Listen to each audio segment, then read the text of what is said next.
leeral bu woyof lañ ci indi bu wóor bi ñu ñëwee ci ministère bi ni muy doxee état du Sénégal dafa am ay charte yoon dafa xamle ni ci état du Sénégal président de la république mooy fal ci bépp liggéey ci état bi ci Sénégal mais moom mu xam ni mënul toog di bindal xaatim képp ku war a liggéey ci bërëb mu jël lépp lu jëm ci wàllu recrutement ci fonction publique jël dénk ko ki ñuy wax le ministre de l'emploi ministre de l'emploi boobu moom kese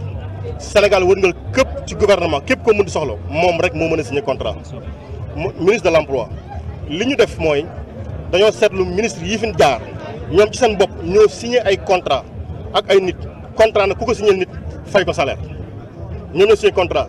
waaye salaire bi ministère bi amul budget pour fay ko ñu dem jël benn fonds boo xam ne bii la taxoon ñu sàkk fonds boobu muy caisse d'avance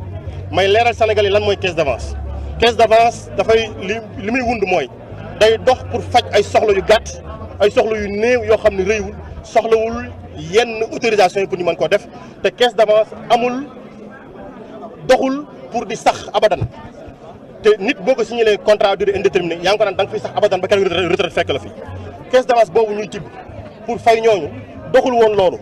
ñu wëlbati ko jëmale ko foofu ba tey ji caisse d'avance boobu mi ngi toll ci 818 millions ñu jël 298 personnes yoo xam ni 2023 bi ñu leen fayee rek 1 milliard 052 millions lañ leen fay 1 milliard 052 millions mooy tekkin dépassé nañ caisse d'avance bi li ci topp di 234 millions dañoo dugal seen loxo ci beneen fonds tibbee ko foofu pour fay ñeneen benn information donc loolu mooy tekki ni dëpp nañ fonds ba noppi compaat ci beneen fonds ñetteel bi mooy contrat de travail yooyu may wax boo bëggee mu baax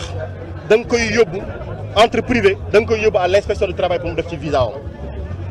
ñoom bi ñu yóbboo contrat yi pendant 12 ans ou plus inspection du travail doon na visa contrat yi mais bi ñu ko defee ba at ba gouvernement bëgg a daanu dañoo taxaw ne lii la ñu ko signé mu concerne 44 contrats waaw léegi 44 contrats yoo xam ñëw na inspection du travail nee na du ma ko visé lan moo tax xam na ni ki ko signé waru koo signé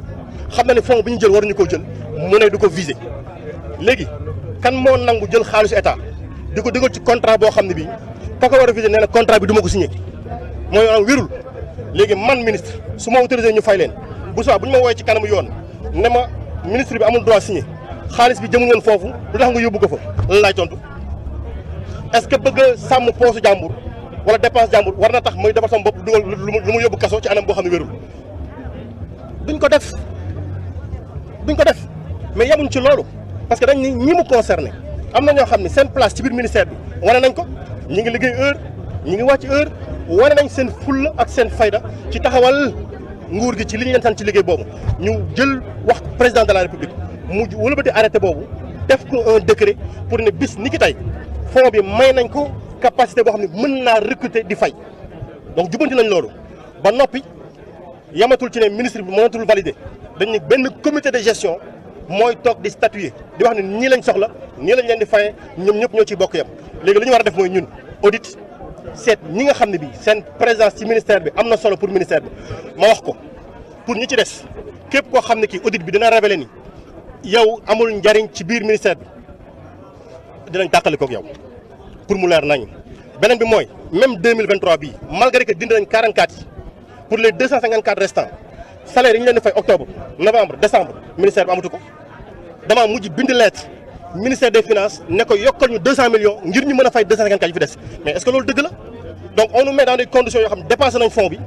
pour ñooñu nga respecter rek sax li nga xam ne wéeruwul ci yoon da ngay mujj génn ministère bi dem di saraxuwaat ministère des finances pour ne ko dimbali ma amaguñu autorisation yi le ministère parce que ñëpp xam nañ li xew Sénégal moom laay wax léegi di wax ni li fi nekkoon baale impôt dindi impôt indi ay contrat yoo xamante ni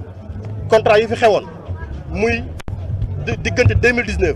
ba 2024 44 contrats lañ fi signé ci luy liggéey état du Sénégal mais 44 contrats yooyu boo xaytoo li mu indi ci ay li Sénégal war a fay ci ay milliards mi ngi toll 5900 milliards mais sur ces 44 contrats 38 contrats yi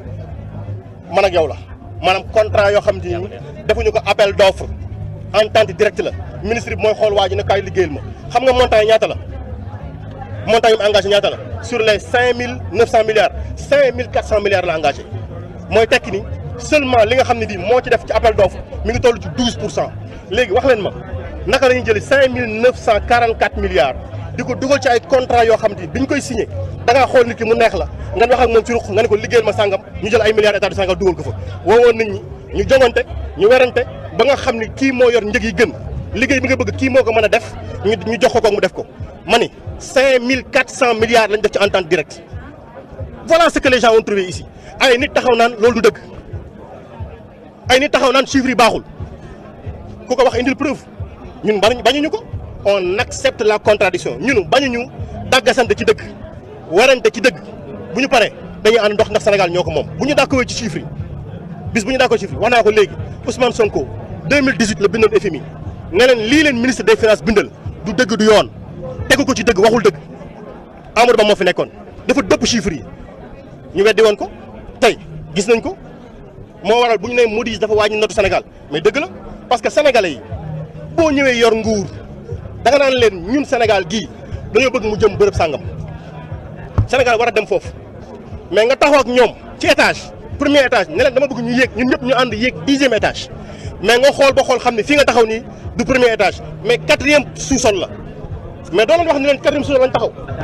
da nga naan leen ñi ngi 4e sous-sol nañ ànd yéeg 75 marches soo ko toll premier étage soo ko tabax li ñu bëgg a tabax c'est ça la vérité kenn du tabax dëkk ci naxante kenn du tabax dëkk ci wax safaanu dëgg kenn du tabax dëkk ci nëbb la vérité aux citoyens li ñuy wax nag mooy Sénégalais yëpp nañ xam ni nous sommes tous engagés nous avons des efforts à faire et volonté wu état du Sénégal mooy ñun ñëpp ñu bokk def ces efforts là pour lan pour indi Sénégal souverain un Sénégal juste nag mooy waxante dëgg defandoo dëgg jubal def nekk ci dëgg ku wàcc yoon nag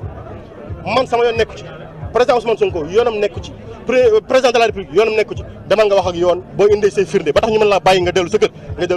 bu fekkee ne li ngay wax indiwul ay firnde yu tax nga mën a moom sa bopp